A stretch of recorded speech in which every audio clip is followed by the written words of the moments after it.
পুরো মাঠ ফাঁকা, নেই সতীর্থ কোচ কিংবা নিজ দলের খেলোয়াড়রা, তাই ছুটে এলেন সঙ্গ দিতে গামিনী সিলভা।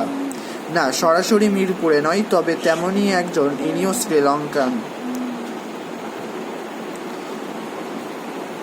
উইকেটে দাঁড়িয়ে থাকা এই লোকটার কাউকে অবশ্য প্রয়োজন পড়ে না, কারো কোনো কিছুতে মাথাও ঘামায় না, নিজের কাজটাই করে যান নিরলসভাবে, যিনি কাজ করেন টাইগার ক্রিকেটের ফিল্ডিং নিয়ে।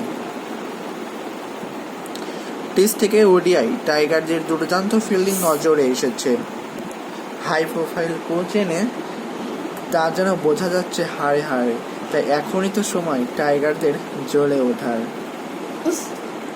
আসার পর থেকে মাঠের সব থেকে ব্যস্ত লোকটা বাংলাদেশ জাতীয় দলের fielding coach James payment.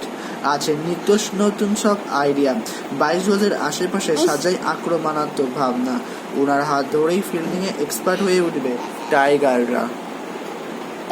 High profile coach এনে মিলছে বাড়তি সুবিধা।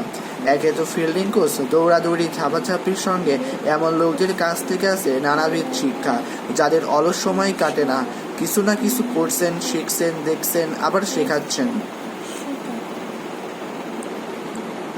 লোকটার আরামের জীবন যেন একদমই নয়, পুরো অনুশীলনের বড্ড serious.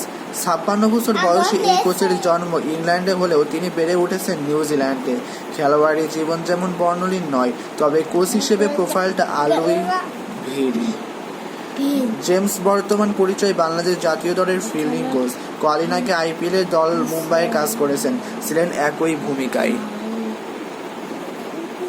Thank you so much. Please subscribe my channel.